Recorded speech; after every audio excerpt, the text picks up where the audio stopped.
இயக்குனர் இரா சரவணன் அவர்கள். ஸோ சினிமாவுக்கு வரதுக்கு முன்னாடிலேருந்து இவருடைய எழுத்து பயணம்ன்றது ரொம்ப பெருசு. விகடனில் பத்திரிகையாளராக இருந்த போதிலிருந்து இவர் எழுதின எழுத்துக்கள் அவ்வளவு அழுத்தமாகவும் வலிமையாகவும் இருந்திருக்கு. ஸோ சினிமாவுக்கு வந்து இயக்குனர் ஆனதுக்கப்புறமும் இவர் எடுத்த அந்த 3 படங்களுமே வந்து கத்துக்குட்டி, உடன்பிறப்பே, நந்தன். ஸோ எல்லாமே வந்து நிஜத்தை மட்டுமே திரையில் பேசியிருக்க படங்கள். ஸோ இது நந்தன்னு பேர் சொல்லும்போது வந்து இன்னொரு விஷயம் ஞாபகம் வருது. நந்தனோட ஃபங்க்ஷன் இதே பிரசாத் லாவில் நடந்தது. அதுதான் என்னோட ஃபஸ்ட்டு படத்துக்கான விழா அப்படின்றத வந்து சரவணன் அன்னைக்கு சொல்லியிருந்தாரு. அந்த ஃபங்க்ஷனில் சசி சார் பேசும்போது அவருடைய வசனத்தை சொல்லி தான் பேசியிருப்பாரு. நாடோடிகள் படத்தில் நான் ஒரு வசனம் சொல்லுவேன், பட் அந்த நேர்மை எனக்கு ரொம்ப பிடிச்சிருக்கு அப்படின்னு சொல்லி. ஸோ அந்த மாதிரியான நேர்மைக்கு சொந்தக்காரர் தான் சரவணன் அண்ணன் அப்படின்னு சசி சார் வந்து அந்த ஃபங்க்ஷனில் அவ்வளோ விஷயங்கள் பேசியிருப்பாரு. ஸோ இன்னைக்கு தமிழ் சினிமாவில் இருக்க இந்த முக்கியமான நபர்களுடைய ஆரம்பகால பேட்டிகள் எல்லாம் அவர் எழுதினது தான் விகடனில், சூரியன் சொன்னது மாதிரி. ஸோ பெரிய பெரிய நம்பிக்கையான மனிதர்களுக்கு பெரிய நம்பிக்கையாகவும் நல்ல நண்பராகவும் இருக்கக்கூடிய எழுத்தாளர், இயக்குனர் அன்பண்ணன் ரா சரவணன் அவர்களை அன்புடன் பேச அழைக்கிறேன். மேவே எந்த மேடைக்கு போனாலும் ப்ரிப்பேர் பண்ணி போகிறதில்ல.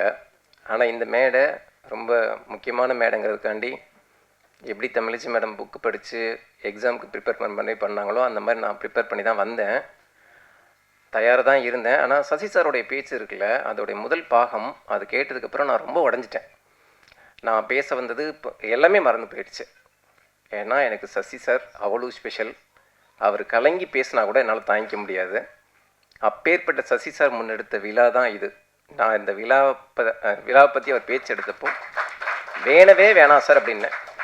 சார் நிச்சயமாக எனக்கு வேணாம். அதே மாதிரி யுவராஜ் வந்து இல்லை இந்த புத்தக விழா நடத்தியாகணும், முக்கியமான சங்காரத்தை நம்ம கொஞ்சம் முன் வச்சு பேசணும் அப்படின்னு சொன்னப்போ கூட வேணாங்க, இந்த மாதிரி புத்தக வெளியீடு அப்படிங்கிற மாதிரி சொல்லி ஒரு பிரம்மாண்ட கூட்டத்தை கூட்டினாலே அது பணக்கார எழுத்தாளர்கள் பண்ணுறதுக்கு மாதிரி இருக்கும், எனக்கு அது ரொம்ப ஓப்பாக இருக்கும், அது வேணாம் அப்படின்னு சொன்னேன். முக்கியமாக இந்த நிகழ்வை நான் ஒத்துக்கிறதுக்கு ஒரு காரணம் என்னென்னா, ஆரம்பம் முன்னோட்டம்லாம் இல்லாமல் நான் பாட்டு பேசுகிறேன், தப்பா எடுத்துக்காதீங்க. ஏன்னா சசி சாருடைய பேச்சு அவ்வளோ படபடப்பாக்கிருச்சு. இந்த சங்காரம் ரிலீஸ் ஆகிற சமயத்தில் கலைச்செல்வன், ஜூனியர்டன் ஆசிரியர் கலைச்செல்வன் என்னுடைய அண்ணன், அவர் வந்து 5.5 வருஷம் ஜூனியர்டனில் ஒர்க் பண்ணிவிட்டு இப்போது விகடனை விட்டு வெளியில் கிளம்புறாரு, வேறு பணிகளுக்காண்டி கிளம்புறாரு. அந்த விஷயத்தை கேள்விப்பட்டப்போ நானே திரும்ப சசாட்டையும் யுவராஜ்ட்டையும் பேசினேன். சங்காரத்துக்கான விழாவை நம்ம எடுப்போம், அது சரவணனுக்கான விழாவாக இல்லாமல் கலைச்செல்வனுக்கான விழாவை நடத்துவோம்.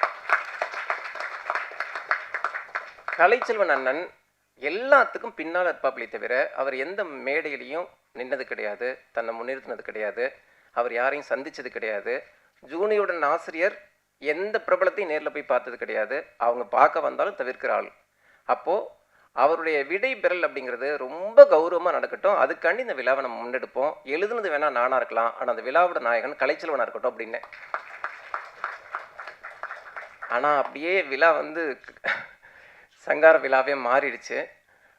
ரொம்ப நாளுக்கு அப்புறம் கலைச்செல்வன் அண்ணன் இந்த மேடையில் பேசினது எனக்கு அதுவே பெருவெற்றி, சங்காரத்துக்கு கிடைச்ச பெருவெற்றி.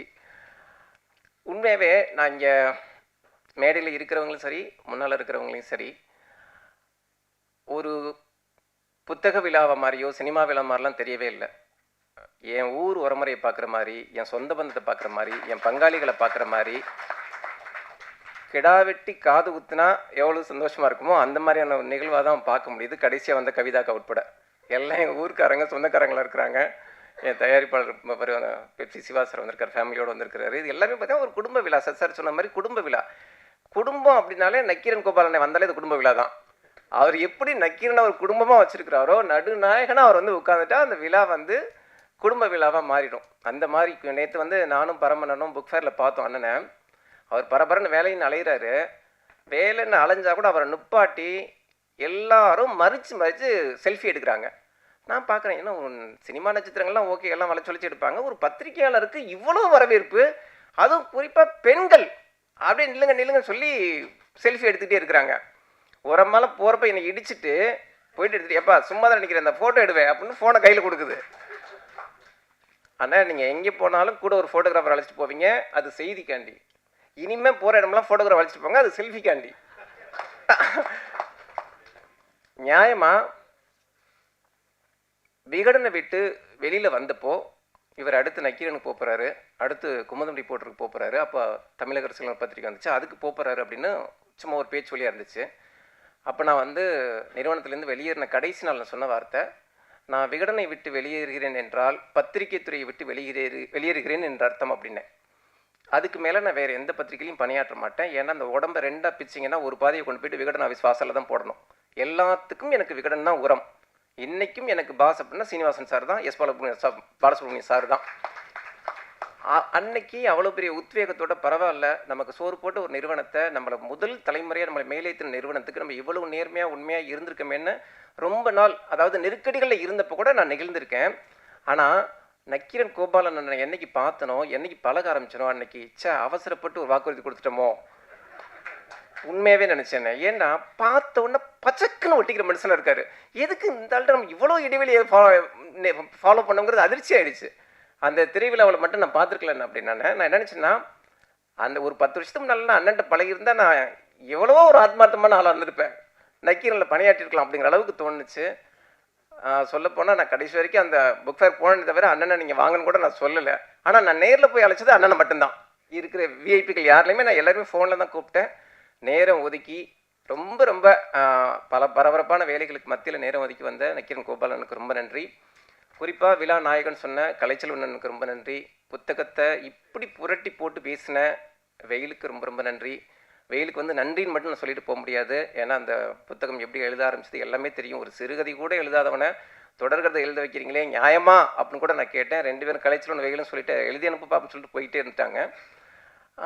இப்பேற்பட்ட ஒரு நிர்பந்தத்தின் பேரில் தான் அந்த தொடர் ஆரம்பிச்சிச்சு. நியாயமாக பார்த்தா கலைச்செல்வன் என்னை கேட்க கூட இல்லை, சொல்லிட்டு போனார். இவன் எப்படி எழுதுவான், எழுத மாட்டான், இவன் நல்லா எழுதுவானா எழுத மாட்டான்னு எதுவுமே தெரியாமல் அடுத்த ஜூனியோட பெரட்டினா இரா சரவணன் எழுதும் சங்காரம் அடுத்த இதழில் அப்படின்னு போட்டார். அது வரைக்கும் நான் எழுதவே இல்லை அந்தளவுக்குன்னு வச்சுக்கோங்களேன். அவ்வளவு நம்பிக்கையான மனிதர் அவர். அதாவது இந்த 5 வருஷத்தில் கலைச்செல்வன் பண்ணது மிகப்பெரிய சாதனை. ஒரு தமிழக அரசியலை புரட்டி போகிற விஷயங்களை அவர் செஞ்சார் அப்படின்னு நிறைய பேர் இந்த ஒரு வாரமாக பேசுகிறாங்க. ஆனால் எனக்கு தெரிஞ்சு அது எல்லாமே ஒரு ட்ரைலர் தான். இந்த 5.5 வருஷத்தில் அவர் பண்ண பணிகள்லாம் ஒரு ட்ரைலர் தான். இனிமே இதை விட்டு வெளியில் வந்து அவர் ஆட போகிற ஆட்டம் தான் திரைப்படத்துக்கு சமமான விஷயம். அவர் யாருக்கு அட்வைஸர்னு எனக்கு தெரியாது, ஆனால் அவருடைய அட்வைஸ் என்னவா இருக்கும்னு எனக்கு தெரியும். அவருடைய அட்வைஸ் வந்து மக்களுக்கானதாக இருக்கும், இந்த மண்ணுக்கானதாக இருக்கும். அதில் அசைக்க முடியாத நம்பிக்கை இருக்குது. இந்த விழாவுக்கு விகடனில், அதாவது திங்கட்கிழமை சொன்னாலே பரபரப்பாக இருப்பாங்க, நேரமே ஒதுக்கவே முடியாது. அப்பேற்பட்ட பரபரப்பான சூழலில் நேரம் ஒதுக்கி ஆனந்த விகடன் ஜூனியருடன் 2ஐயும் பார்க்கக்கூடிய இடத்துல இருக்கிற முருகன் சார் நேரம் ஒதுக்கி வந்ததுக்கு ரொம்ப ரொம்ப நன்றி. முருகன் சார், நீங்கள் வெளியில் முருகன் சாராக இருந்தாலும் எனக்கு என்றைக்குமே நீங்கள் எஸ் உமாபதி சார் தான். பத்திரிகை துறைக்கு வர்றதுக்கு முன்னால் படிக்கிற காலத்துலேருந்து ஜூனியருடன் பெறட்டினா எஸ் உமாபதின்னு பக்கத்து இருக்கும். எல்லா வித கட்டுரையிலும் எழுதுவார். அறிவியல் கட்டுரைகள் தொடங்கி புலனாய்வு கட்டுரைகள் வரைக்கும். யார் இந்த எஸ் உமாபதி அப்படின்னு நான் பார்க்க துடிச்ச ஒரு மனிதனோட இவ்வளவு நெருக்கமாக நான் பழகுவேன்னு நினச்சே பார்க்கல. எதையுமே தலைக்கு ஏற்றிக்காத தன்மையோடு இருந்தோம்னா எல்லா வித தலைமைகளும் உங்களுக்கு வரும் அப்படிங்கிறதுக்கு முருகன் சார் செம்ம உதாரணம். குறிப்பாக நான் இன்னொருத்தரையும் மேடையத்தன்னு சொல்லியிருந்தேன். மல்லிகை மகள் ஆசிரியர் மாக்கா சிவஞானம் சாரை நீங்கள் வர தாமதமாகிடுச்சு சார், நாங்கள் சேர்லாம் போட்டு இது பண்ணியிருந்தோம். ஆமாம், என்னென்னா நான் எழுத்து சம்மந்தமாக என்ன பேசினாலுமே அது என்னுடைய இணைப்பாளருக்கு தான் சேரும். ஏன்னா எது செய்தி எது தவிர்க்கப்பட வேண்டிய செய்தி அப்படிங்கிற தெளிவை எனக்கு ஏற்படுத்தின மனிதர் மல்லிகை மகள் ஆசிரியர் சிவஞானம் சார் தான். ரொம்ப ரொம்ப நன்றிங்க சார், ரொம்ப நன்றிங்க சார். பேச்சு கண்ணாப்பினான்னு போகுது, டைம் இல்லைங்கிறதுனால தப்பாக எடுத்துக்காதீங்க. அப்புறம் மேடம் சொன்ன மாதிரி 2 நாளைக்கு முன்னால் தான் அவங்களுக்கு ஒரு குறுந்தகவல் அனுப்பிச்சேன் தமிழிச்சி மேடம்க்கு. இந்த மாதிரி நான் வந்து இரா சரவணன் அப்படின்னு சொல்லி ஒரு முன்னோட்டத்தோடு அனுப்பிச்சேன். அவங்க ஒரு விழாவில் இருக்கிறாங்க, ஆனால் அதையெல்லாம் விட்டுட்டு சரவணன் அப்படிங்கிற குரல் மட்டும் வந்துச்சு. நான் அவங்கள்ட்ட பேசுகிறது கிட்டத்தட்ட 11 வருஷத்துக்கு அப்புறம். 2 நாள் 3 நாள் பேசாட்டியே நட்பு அருந்து போயிடுது. இப்பேற்பட்ட காலத்தில் 11 வருஷத்துக்கு அப்புறம் நான் வந்து ஒரு குறுந்தகவல் அனுப்பிச்சிறேன். அதுக்கு அவங்க அனுப்பிச்ச ரிப்ளை, வயசே ஏறாமல் இருக்க வர வாங்கி வந்தாங்களோ என்னவோ, எப்போது பார்த்தாலும் அப்படியே இருக்கிறார் அழகிய தமிழச்சி. இது நான் அந்த மேடைக்காக பேசலை. இதுவுமே நான் வந்து 15 வருஷத்துக்கு முன்னால் ஆனந்த விகடனில் ஒரு கட்டுரை எழுதினேன், தமிழச்சி மேடமோட பேட்டி. அந்த பேட்டிக்கு நான் எழுதின முன்னுரை, 15 வருஷத்துக்கு நான் எழுதின முன்னுரை இன்னைக்கும் அப்படியே பிறந்தது மேடம்க்கு. அவங்க வைக்கப்படுறத பார்த்தா இன்னும் 20 வருஷம் கழிச்சோம் பிறந்த போல இருக்கு. ரொம்ப ரொம்ப நன்றி மேடம். நான் வந்து கோரிக்கையை வச்சேன், தயவு பண்ணி இந்த புத்தகத்தை படிக்காதீங்கன்னு சொன்னேன் உங்கள்கிட்ட. ஏன்னா படிக்கிறதுக்கான அவகாசம் கொடுக்காம கையில் வச்சு திணிக்கிறது இருக்குல்ல, அது ரொம்ப கொடுமையானது. மேடம் தயவு பண்ணி படிக்க வேண்டாம், படிக்காமல் வாங்க, நீங்கள் பொதுவான விஷயங்களை பேசுங்க, அதுவே இந்த நிகழ்வுக்கு கூடுதல் சிறப்பை கொடுக்கும் அப்படின்னு நான் வந்து கேட்டேன். ஆனால் அவங்க வந்து இவ்வளோ பக்கங்கள் சம்மனஸ் வரைக்கும் நீங்கள் படிச்சிங்கன்னு சொன்னோன்னா ரொம்ப அதிர்ச்சி ஆகிட்டேன் மேம். ரொம்ப ரொம்ப நன்றி. இந்த விழாவை நடத்துறதுக்கு உந்துதலாக இதை தொடங்கி வச்சது சசிகுமார் சார் தான். சசிகுமார் சாருக்கு வந்து நான் தேங்க் பண்ணுறதுலாம் ரொம்ப செயற்கையாக போலியாக இருக்கும். ஏன்னா என் குடும்பத்தில் பிறக்காத அண்ணன் அவர். இந்த அளவுக்கு இந்த பேச்சில் எனக்கு குளரவும் அவர் தான் காரணம். ஒரு மாதத்துக்கு முன்னால் ஃபோன் பண்ணி நாளைக்கு நீங்களும் கலாவும் வீட்டுக்கு வரீங்களா அப்படின்னு கூப்பிட்டாரு. சரி ஓகே சார் அப்படின்னு சொல்லிட்டு கலாட்ட சொன்னேன். ஏதோ விருந்து பண்ணுறாரு போல இருக்கு, போயிடலாம்னு சொல்லிட்டு நாங்கள் போனோம். காலைல 7 மணிக்கெலாம் வந்துடுங்க அப்படின்னாரு. வீட்டுக்கு போனால் சசி சார் வீட்டுக்கு போனால் அங்கே அகிலன் சார் நிற்கிறாரு, சசி சார் மனைவி நிற்கிறாங்க. 2 பேர் தான், வேறு யாருமே இல்லை. அது வந்து அந்த குடும்பத்தின் மிக மிக மிக முக்கியமான ஒரு நிகழ்வு. மொத்த கூட்டத்தை கூட்டி ஆர்ப்பரிக்க வேண்டிய ஒரு நிகழ்வு. ஆனால் யாரையுமே கூப்பிடாம அவர் கூப்பிட்டது அகிலன் சாரையும் என்னையும் கலாவை மட்டும்தான். இப்போ என்ன சார் வேறு யாரையும் கூப்பிடல அப்படின்னா, இல்லைங்க என்னுடைய வெற்றியை பார்க்கணும்னா நீங்கள் தான் பார்க்கணும், உங்கள் குடும்பம் தான் பார்க்கணும். இதை விட இதுக்கெல்லாம் இதான் நான் என்ன பண்ணியிருக்கேன்னு தெரியல. சசி சார் சொல்கிற மாதிரி ஒரு நல்ல வெற்றி படத்தை அவருக்கு கொடுக்கறது தான் சரியான நன்றி கடனாக இருக்கும்னு நான் நினைக்கிறேன். குறிப்பாக சசி சார் என் மேலே உள்ள அக்கறையில், என் மேலே உள்ள அன்பில் சூரியனை வந்து கதை கேட்கல அப்படின்னாரு. உண்மையாகவே சொல்கிறேன், சூரியனை என்கிட்ட ஒரு 4 முழுக்க பேசினேன். சசி சார் வந்து சங்காரம் கேட்டுட்டு இதை போயிட்டு நீங்கள் சூரிக்கு சொல்லுங்கள் அப்படின்ட்டாரு. நானும் சூரியனை பார்க்க போயிட்டேன். சூரியனை வந்து நான் சாயங்காலம் 6 மணிக்கு பார்க்க ஆரம்பித்தேன். சூரியனை விட்டு நான் வெளியில் வர்றப்போ காலையில் 6 மணி. நைட்டு முழுக்க பேசினோம். ஆனால் நான் கதை சொல்லலை. நான் சொல்லலை, அவர் கேட்கலன்னு சொல்கிறது தப்பு. நான் சொல்லலை. ஏன்னா அவர் எனக்கு படம், ஏன் சூரிய உங்களுக்கு படம் கொடுக்க மாட்டேங்கிறார் நிறைய பேர் கேட்பாங்க. சசின மாதிரி அவங்களாம் ரொம்ப உரிமையாக கேட்பாங்க, ஏன் சூரிய உனக்கு படம் கொடுக்க மாட்டேன்னு. படம் கொடுக்கறது கிடையாது. அவர் வந்து ஒரு 7 வருஷத்துக்கு முன்னால் எனக்கு சொந்த வீட்டையே கொடுத்தவர். வீடு வாடகைக்கு கஷ்டப்படுறப்போ நான் வந்து லக்ஷ்மண் சுருதி பக்கத்தில் இருந்த வீட்டிலேருந்து நான் வெளியில் ஏற வேண்டிய சூழல், குழந்தைங்களை வச்சுக்கிட்டு வீடு பார்த்துட்ருக்குங்கிற தகவல் தெரிஞ்சு KK நகரில் அவர் குடியிருந்த வீட்டை உடனே தன்னுடைய ஃபேமிலி ஷிஃப்ட் பண்ணிவிட்டு அந்த வீட்டை சாவியை கொண்டாந்து என் கையில் கொடுத்தவர். வாங்கவே மாட்டேனே அப்படின்னு. அதுக்கு அவர் பண்ண காரியம் தான் பெருங்காரியம். நான் வாங்கவே மாட்டேன், நீங்கள் இங்கே இருக்கணும் அப்படின்னு சொன்னப்போ, நீங்கள் வந்து குடியேறலன்னா அந்த வீட்டோட 2 கதவும் திறந்து அப்படியே அக்கடான்னு கிடக்கும், யார் எங்கே வேணாலும் வந்து போகிற மாதிரி ஆகி போயிடும், பார்த்துக்குங்க அப்படின்னு சொல்லிட்டு வீட்டை திறந்து போட்டு சாவியை என்கிட்ட கொடுத்து அனுப்பிச்சிட்டு போயிட்டார். அதனால் வீட்டையே கொடுத்தவர் அவர் எனக்கு. அதனால் படம் கொடுக்குறதெல்லாம் பற்றி எனக்கு கவலைப்படுற எண்ணத்துலேயே கிடையாது. சொல்லப்போனால் படம்னா கூட அது வந்து அதிகபட்சம் ஒரு வருஷம் ட்ராவல் பண்ணுவோமானே ஒரு படத்தில், அதிகபட்சம் 1 வருஷம் தான் அந்த படத்தில் ட்ராவல் பண்ண முடியும். ஆனால் அவர் காட்டுற பாசம், இப்போது ஒரு 10 நாளைக்கு முன்னால் என் பையனுடைய பிறந்தநாள், நைட்டு 12 மணிக்கு தேடி வந்து என் பிள்ளையை எழுப்பி அவனுடைய பிறந்தநாளை கொண்டாடி இப்படி போகிற இந்த பாசம் இருக்குல்ல, இது வந்து காலத்துக்குமானது, ஒரு படத்துக்கானது கிடையாது, காலத்துக்குமானது.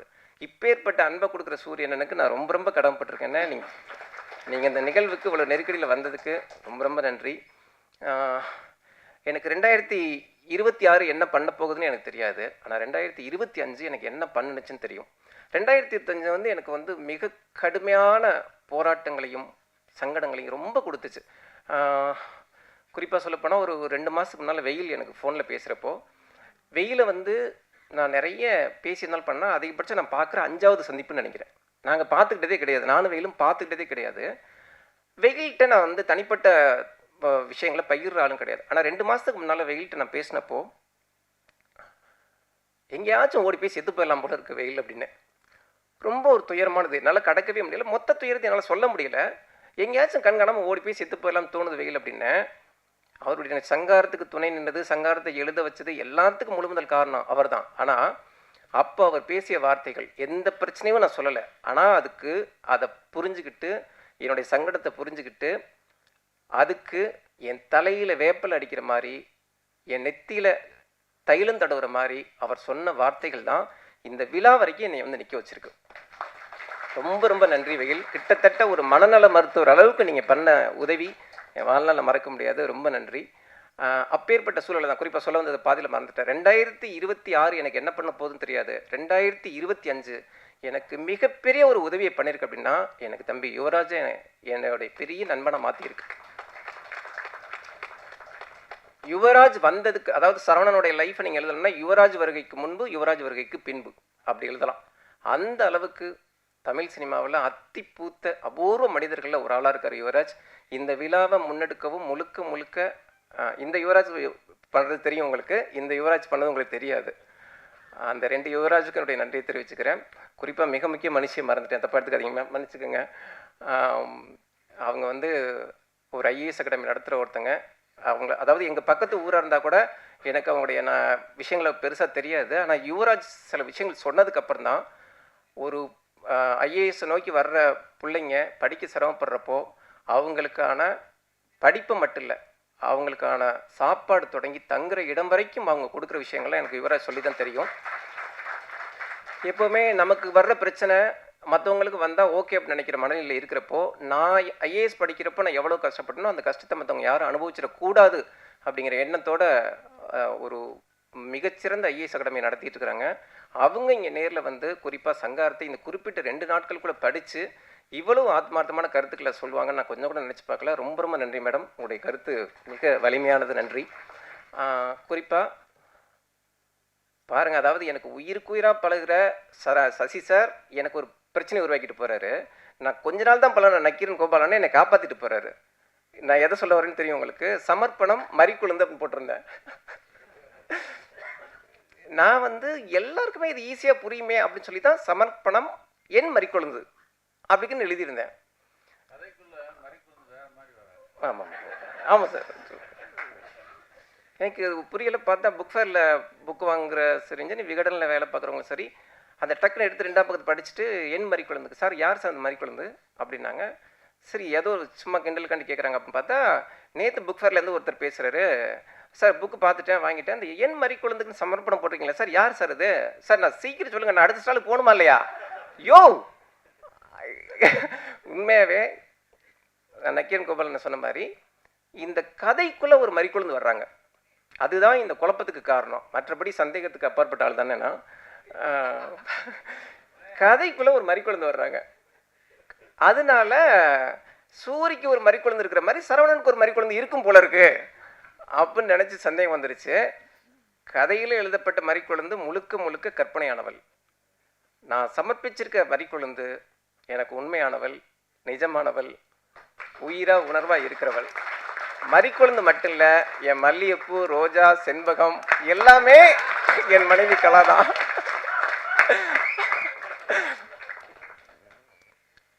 இந்த சங்காரம் உருவாக அந்த சம்சாரம் தான் காரணம். அதனால சசிகுமார் சார் தைரியமாக நம்பலாம் சார். ரொம்ப ரொம்ப நன்றி. குறிப்பாக வந்து ஒரு சம்பவம், இந்த சங்காரம் படை சார் அவங்க சந்தேகப்பட மாட்டாங்க சார், அப்புறாணி தான் ஏமாத்தலாம். குறிப்பாக சங்காரத்தை பற்றி எதுவுமே சொல்ல முடியல டைமில். சங்காரம் எழுதப்பட காரணம் என்ன அப்படின்னா, வெயில் சொன்னார்ல ஒரு சம்பவம். அந்த சம்பவம் வந்து நேருக்கு நேராக நான் வந்து கேள்விப்பட்ட ஒரு கொலையை நிகழ்த்திய ஒரு இளைஞன் எனக்கு ரொம்ப நெருக்கமானவன். அவன் சொல்கிறான், ஆனால் நம்ம வந்து நான் கொலை எல்லாம் பண்ணிட்டோம், விரட்டி போய் வெட்ட போகிறோம். அந்த பையன் தாட்டிக்கான பையன் ஓடுறான். ஓடுனவன் நாங்கள் 6 பேர் துரத்துறோம், அவன் ஓடினவன் ஒரு இடத்துல அப்படியே யூட்டன் போட்டு நிற்கிறான், திருப்பி நிற்கிறான். அப்படிங்கிறப்போ நாங்கள் பயந்துட்டோம்னே, ஏன்னா இந்த மாதிரி ஓடுற யாரும் இப்படி திரும்பி நின்றது கிடையாது, பயந்துட்டோம். ஒன்று நம்மளை பதிலுக்கு அட்டாக் பண்ண போகிறான் அப்படின்னு நினைக்கிறப்போ அவன் அட்டாக்லாம் பண்ணலைண்ணே. மூச்சு வாங்க அப்படி நின்றுட்டு, என்னை கொலை பண்ணாதீங்கன்னு உங்களை நான் கெஞ்ச மாட்டேன், உங்கள்கிட்ட நான் தப்பிக்கவும் முடியாது, 6 பேர் என்னை சுற்று போட்டிங்க, உங்கள்கிட்ட தப்பிக்கவும் முடியாது, நீங்கள் என்னை தாராளமாக வெட்டுங்க. நான் கேட்குற ஒரே ஒரு கேள்வி, எதுக்காக என்னை வெட்டுறீங்க? நீங்கள் யார்? உங்களை நான் பார்த்ததே இல்லை, யார் என்னை வெட்ட சொன்னான் அப்படின்னு இப்பேற்பட்ட சூழலில் நெஞ்சு நிமித்தி ஒருத்தன் கேட்குறான். கேட்டவன் அந்த கேள்வியை முடிக்கிறதுக்குள்ளே அவன் கழுத்தில் விழுவுது அருவா, செத்து போயிடுறான். அந்த கொலை பண்ண தம்பிட்ட நான் தான் கேட்டேன், நீங்கள் கொலை பண்ணுறதுன்னு ஆயிடுச்சு, அவன் கேட்ட கடைசி கேள்விக்கு பதில் சொல்லிட்டாச்சும் கொலை பண்ணியிருக்கலாமே. ஏன்னா அவன் கேட்குறப்ப சொல்கிறான், இந்த ஓடி வந்த அவகாசத்துக்குள்ளே என்னை கொலை பண்ண யார் தூண்டியிருப்பா அப்படின்னு நான் யாரையோ யோசிக்கிறேன். என் நட்பு வட்டத்தில் இருக்க யார் யாரோ சந்தேகத்துக்கு வர்றாங்க. கடைசியாக 4 நாளைக்கு முன்னால் என் பொண்டாட்டிகிட்ட போட்ட சண்டை வரைக்கும் எனக்கு ஞாபகம் வருது. ஒருவேளை என் பொண்டாட்டி தான் கூலிப்பட வச்சு நீ கொள்றாளோ அப்படிங்கிறலாம் சந்தேகம் வருது. அதனால தான் கேட்குறேன், யார் என்னைய கொல்ல சொன்னதுன்னு கேட்குறப்போ இவன் வெட்டிட்டான். இப்போ நான் தான் கேட்குறேன், அதை சொல்லியிருக்கலாமேப்பா அப்படின்னா, தெரியாதுண்ணே அப்படின்னா அந்த பையன். தெரியாதுண்ணே, எங்களுக்கு வந்து அவருடைய ஃபோட்டோ வந்துச்சு, அவருடைய முகவரி வந்துச்சு, அவர் எங்கே நடமாடுவாருங்கிற தகவல் வந்துச்சு, நாங்கள் வெட்டினோம். அப்போது சாகிறவனுக்கு எதுக்கு சாகிறோம்னு தெரியாது, கொல்றவனுக்கு ஏன் கொல்றோம்னு தெரியாது. அப்படிங்கிறப்போ கூலிக்கு வேலை பார்க்குற மாதிரி கூலிக்கு கொலை பண்ணுற ஒரு கொடூரம் எந்த அளவுக்கு ஒரு பயிரோட சல்லிவேர் மாதிரி கூலிப்படை கும்பல்கள் இந்த மண்ணில் பரவி இருக்கிறாங்கங்கிற ஆபத்து மக்களுக்கு புரியணும்னு நினச்சேன். குறிப்பாக நீங்களும் நானும் எந்த காரணத்துக்காக வேணாலும் கொல்லப்படலாம், யாரால் வேணாலும் கொல்லப்படலாம், மிக குறுகிய தொகைக்காக கொல்லப்படலாம் அப்படிங்கிற அபாயத்தை சொல்ல தோணுச்சு. இப்பேற்பட்ட ரவுடிச கதை தான் அப்படின்னா கூட முழுக்க முழுக்க இந்த கதையின் திருப்பங்கள் எல்லாத்தையுமே பெண்கள் தான் தீர்மானிப்பாங்க, பெண் கதாபாத்திரங்கள் தான் தீர்மானிப்பாங்க. கார்த்திகா, மரிக்கொழுந்து, சுமதி அப்படின்னு நிறைய பெண் கதாபாத்திரம், சம்மனஸ், இந்த மாதிரி நிறைய பெண் கதாபாத்திரங்கள் இருக்கும். இந்த கதை போகிறப்பெல்லாம் கிட்டத்தட்ட ஒரு ஸ்டேரிங் மாதிரி அவங்க தான் அந்த கதையோட திருப்பத்தை தீர்மானிக்கிறவங்களா இருப்பாங்க. ஏன் அப்படின்னா, பெண்களை நீங்கள் ஒருபோதும் கணிக்கவே முடியாது. நீங்கள் என்னதான் கிட்ட கணவராக கூட வாழுங்க, காதலனாக இருங்க, நண்பராக இருங்க, எப்படி வேணாலும் இருங்க. ஆனால் ஒரு பெண்ணின் உள் மனதுக்குள் போயிட்டு அவங்க என்ன நினைக்கிறாங்க, அவங்க என்ன செய்ய போகிறாங்க அப்படிங்கிறத நீங்கள் கண்டுபிடிக்கவே முடியாது. ஒரு பெண் சிரிக்கிறதுக்கு 1000 காரணம் இருக்கும், ஒரு பெண் வெறுக்கிறதுக்கு 1000 காரணம் இருக்கும். நீங்கள் என்ன விதமான உளவியல் பகுப்பாய்வோட நீங்கள் போனால் கூட அந்த பெண்ணோடைய நோக்கத்தை நீங்கள் கண்டறியவே முடியாது. அப்போ நம்ம என்ன பண்ணணும் அப்படின்னா, இந்த கண்டுபிடிக்கிற வேலையெல்லாம் விட்டுட்டு, ஆராய்ச்சி பண்ணுற வேலையை விட்டுட்டு, சந்தேகப்படுற வேலையை விட்டுட்டு,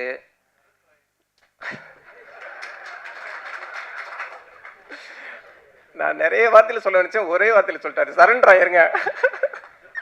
நீங்கள் எவ்வளவு அன்பு வைக்கிறீங்களோ, எவ்வளவு காதல் வைக்கிறீங்களோ, அவ்வளவு நம்பிக்கையை அந்த பெண் மீது வையுங்கள். அதுதான் அவங்கள நம்ம என்ன பெண்கள், அதாவது ஆணுக்கு உடல் வேறு மனம் வேறுன்னு சொல்லிடலாம், ஆனால் பெண்ணுக்கு அப்படி சொல்லவே முடியாது. நான் பெண்ணுடைய மனநிலையில் இருந்து நிறைய எழுதியிருக்கதா வெயில் சொன்னார். நிறைய பெண்கள்கிட்ட பேசி பேசி பேசி எழுதின விஷயந்தான் அது. அது அவங்களுடைய முழு விஷயங்களை கேட்டறிஞ்சு எழுதின விஷயந்தான் அது. குறிப்பாக சங்காரம் வெளிவந்தப்போ நிறைய பெண் வாசகிகள்கிட்டேருந்து எனக்கு ஃபோன் வந்துச்சு. அது எனக்கு பெரிய ஆச்சரியமாக இருந்துச்சு. ஏன்னா பெரும்பாலும் அப்படி பேச மாட்டாங்க, ஒரு நாவல் படிச்சப்பெல்லாம் பேச வாய்ப்பில்லை. குறிப்பாக ஒரு மாவட்டத்திலேருந்து பேசின ஒரு சகோதரி உங்களை பார்க்கணும் அப்படின்னாங்க. முடிஞ்ச மட்டும் தவிர்க்க பார்த்து திரும்ப சரி இவ்வளோ தூரம் வர்றாங்களேன்னு சொல்லி பார்த்துட்டேன். அப்போ அவங்க சொன்னது, கிட்டத்தட்ட நானும் மரிக்கொழுந்து தான், எனக்கும் அந்த குற்ற உணர்வு நிறைய உண்டு, ஆனால் இந்த நாவல் படிக்க ஆரம்பித்து பாதி போனதுக்கப்புறம் அந்த குற்ற உணர்வுலேருந்து நான் கம்ப்ளீட்டாக வெளில வந்துட்டேன் சார் அப்படின்னாங்க. சங்காரம் அன்னைக்கே சாதிச்சிருச்சுன்னு நான் பெருசாக நம்பினேன். அது இன்னைக்கு இவ்வளவு பெரிய விழாவாக மாறுற அளவுக்கு வந்ததில் மிகப்பெரிய சந்தோஷம். அந்த சகோதரிக்கு என்னுடைய உளமார்ந்த நன்றியை இந்த மேடையில் தெரிவிச்சுக்க கடமைப்பட்டிருக்கேன். இந்த நிகழ்வுக்கு நான் பேர் சொன்ன மனுஷா தொடங்கி எத்தனையோ பேர் என்னுடைய கதாநாயகன் மாதவன் தொடங்கி அண்ணன் சவுந்தர் தொடங்கி செந்தில் எல்லாம் அவ்வளோ பேர் சொல்ல, கிஷோர் சார் தொடங்கி சொல்லிக்கிட்டே இருக்கலாம், சத்யா சார் தொடங்கி எல்லா பேர் சொன்னாலும் யார் பேராச்சும் விடுபட்டு போயிடும். தயவு பண்ணி தப்பாக எடுத்துக்காதீங்க, மன்னிச்சுக்கோங்க. எங்கள் அக்கா நடக்க வந்திருக்காங்க, குழந்தைங்களோடு வந்திருக்காங்க. என்னுடைய மொத்த குடும்பம் வந்த மாதிரி எங்கள் அக்கா வந்திருக்கிறத நான் பார்க்குறேன். ரொம்ப நன்றிக்கா. அவங்க வந்து ஸ்கூலில் டீச்சராக இருக்கிறாங்க. ரொம்ப நன்றி. எல்லாருக்கும் தனிப்பட்ட விதத்தில் நன்றி சொல்ல கடமைப்பட்டிருக்கிறேன். கடந்த 17 வருஷமாக என் உடம்போட வெயிட்டு ஒரே வெயிட் 57 கிலோ தான். நான் எவ்வளவு சாப்பிட்டாலும் என் எடை ஜாஸ்தி ஆகாது. நான் கொலைப்பட்டினி கிடந்தாலும் என் வெயிட்டு குறையாது. ஆனால் இன்னைக்கு நான் போயிட்டு என்னை எடை வச்சேன்னா கண்டிப்பாக ஒரு 65 கிலோவுக்கு மேலே இருப்பேன்னு நினைக்கிறேன். அப்பேற்பட்ட அளவுக்கு இவ்வளவு அன்பாக, இவ்வளவு உறுதுணையாக என்னை தலைமையில தூக்கி வச்சு கொண்டாடுற மாதிரி இவ்வளோ நேரத்தை ஒதுக்கி வந்தவங்க எல்லாருக்கும் ரொம்ப ரொம்ப நன்றி சொல்ல கடமைப்பட்டிருக்கேன். ரொம்ப நன்றி. ரொம்ப ரொம்ப நன்றிண்ணா. ஸோ இந்த மேடை வந்து எவ்வளோ எமோஷ்னல், எவ்வளோ ஸ்பெஷல்ன்றது புரிஞ்சுக்க முடிஞ்சது. ஸோ நன்றி உரை வழங்குவதற்காக நான் கூப்பிட போகிற அந்த பர்சன் நந்தன் படத்துக்காக ஆனந்த விகடனுடைய சினிமா விருதுகளில் சிறந்த கதைக்கான விருது வந்து சரவணனை வாங்கும்போது இவங்க எவ்வளோ எமோஷனலாக இருந்தாங்க அப்படின்றத அந்த வீடியோ பார்க்கும்போது இன்னும் நம்மளால் புரிஞ்சுக்க முடியும். ஸோ இது எல்லாத்தையும் விட என்ன ஆச்சரியம் அப்படின்னா, ஒரு கணவர் மனைவி கிட்ட இல்லை ஒரு காதலன் காதலி கிட்ட என்னெல்லாம் பேர் சொல்லி கூப்பிடுவாங்கன்றது நம்ம கேள்விப்பட்டிருப்போம், படங்களில் பார்த்துருப்போம், நம்மளும் கூப்பிட்டுருப்போம். ஆனால் வட்டிக்கடை, சுமைதாங்கி, ஆஸ்வாசம்னு இவர் கூப்பிடுறத வந்து இப்படிலாமா கூப்பிடுவாங்க அப்படின்ற ஒரு ஒரு ஆச்சரியத்தோட அவங்களோட அன்பை பார்த்து நம்ம வந்து ரொம்ப ஆசையாக இருந்துச்சு. அப்படியே அந்த அன்பு வெளிப்பட்டுச்சு. ஸோ இரா சரவணன் அண்ணன் அவர்களுடைய அன்பிற்குரிய மனைவியும் ஆசிரியருமான திருமிகு கலா சின்னத்துரை அவர்களை அன்புடன் நன்றி உரை வழங்க அழைக்கிறேன். நன்றி உரைன்னு என்ன சொல்லிட்டு எல்லாமே அவங்களே சொல்லிட்டாங்க. நான் ஒருவேளை தடுமாறுவேன், பயப்படுவேன்னு நினச்சிருப்பாங்க போல இருக்கு. கொஞ்சம் தடுமாற்றமாக தான் இருக்குது. அனைவருக்கும் மிக்க நன்றி. ஃபஸ்ட்டு இந்த ஃபங்க்ஷனை ஏற்பாடு பண்ண சசி சார், எனக்கு எப்போவாச்சும் ஃபோன் பண்ணுவாங்க. ஃபோன் பண்ணால் என்ன கேட்பாங்கன்னா, என்னங்க அவர் தூங்குறாரா அப்படின்னு கேட்பாங்க. ஏன்னா அவங்க தூங்குனா மட்டும்தான் எனக்கு ஃபோன் பண்ணுவாங்க. இல்லை சார், நான் ஸ்கூலில் இருக்கேன் சார் அப்படின்னு சொல்லி சொன்னேன். இந்த சங்காரம் புக்கு இருக்குல்லங்க, அதை வந்து பெரிய விழாவாக கொண்டாடணும் அப்படின்னு சொல்கிறாங்க. சார் அதெல்லாம் அவங்க ஒத்துக்க மாட்டாங்க சார் அப்படின்னு சொல்லி சொன்னேன்.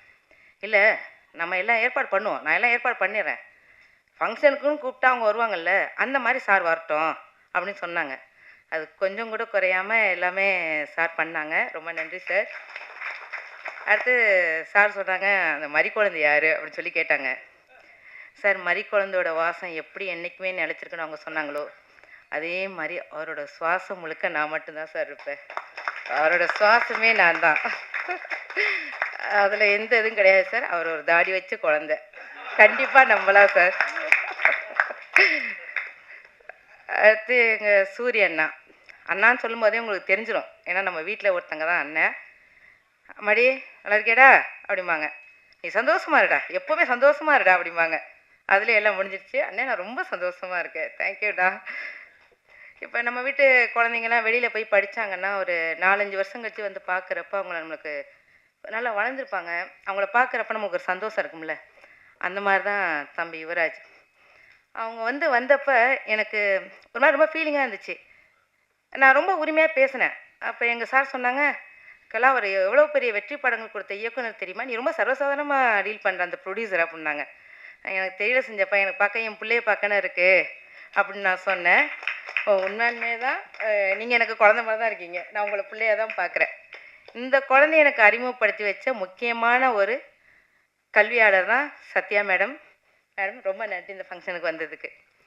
அடுத்து இந்த ஃபங்க்ஷனுக்கு யாரெல்லாம் கூப்பிடலாம் அப்படின்னு சொன்னப்போ, பத்திரிகை துறையில் சமரசம் இல்லாத ஒருத்தங்களை கூப்பிடணுக்கலாம். நான் விகடன் குழுமத்தில் இருக்கேன். விகடனில் இருக்க எல்லாருமே எனக்கு நண்பர்கள் தான், உறவினர்கள் தான். இது இல்லாமல் அடுத்த ஒரு பத்திரிக்கை அப்படின்னு சொல்லி சொன்னப்போ நக்கீரன் சொன்னாங்க. நான் சொன்னேன், அவங்கள பார்க்க எனக்கு பயமாக இருக்கும் செஞ்சப்பா, பெரிய பெரிய மீசையெல்லாம் வச்சுருப்பாங்களே அப்படின்னு சொல்லி சொன்னேன். அதுக்கு அவங்க சொன்னாங்க, இல்லைக்கெல்லாம் படையப்பா படத்தில் ரஜினிகாந்த் சொல்லுவார்ல, நான் ஒரு மீசை வச்ச குழந்தையப்பான்னு, அந்த மாதிரி தான் அவங்க பேசுவாங்க கலா, நீ பயப்படாத அப்படி சொல்லி சொன்னாங்க. அண்ணே அது 100க்கு 100% சரி. அடுத்து ஆனந்த விகடன் அண்ணன் முருகன் அண்ணன் உங்களுக்கு என்ன தெரியாது, ஆனால் உங்களை பற்றி எல்லாமே எனக்கு எங்கள் சார் சொல்லியிருக்காங்க. ஏன்னா வார்த்தைக்கு வார்த்தை எப்போவுமே முருகன் சார்னு சொல்லுவாங்க. ஆனால் இந்த முருகன் சாரை பற்றியும் தெரியும், அந்த இன்னொரு முருகன் சார் இருப்பாங்க, அவங்கள பற்றி எனக்கு தெரியும். அடுத்து எங்கள் கலையண்ணா நான் என்ன சொல்ல போகிறேன், அம்மாடி நீ சிரிச்சுக்கிட்டே இருடா, அந்த டிபியில் ஒரு படம் வச்சுருக்கான் பார் சரவண, நான் பார்க்குறப்பெல்லாம் அதுவே இருக்கணும், நீ இதே மாதிரி என்றைக்கு சந்தோஷமாக இருக்கேன்டா அப்படின்னாங்க. அண்ணன் உங்கள்கிட்டையும் சொல்கிறேன், நாங்கள் எப்போவுமே சந்தோஷமாக இருப்பேன். வெயிலண்ணா அவங்கள நீங்கள் கதை எழுதுங்கன்னு சொல்லிவிட்டு நீங்கள் நிம்மதியாக எழுதிட்டீங்க ஒரு போஸ்டரை போட்டு விட்டு. அவங்க என்ன சொன்னாங்க, கலா இந்த மாதிரி வெயிலண்ணனும் கலையண்ணனும் சொன்னாங்க, நான் என்னப்பா பண்ணட்டோம்னு கேட்டேன். எழுதுங்க சஞ்சய்ப்பா அப்படின்னு சொன்னேன். என்ன எழுதுங்கன்னு சொல்லிட்டு போகிறேன், நான் என்ன எழுதுவேன் அப்படின்னாங்க. அதெல்லாம் எழுதுங்க அப்படின்னு சொல்லிட்டு நான் போய் தூங்கிட்டேன்.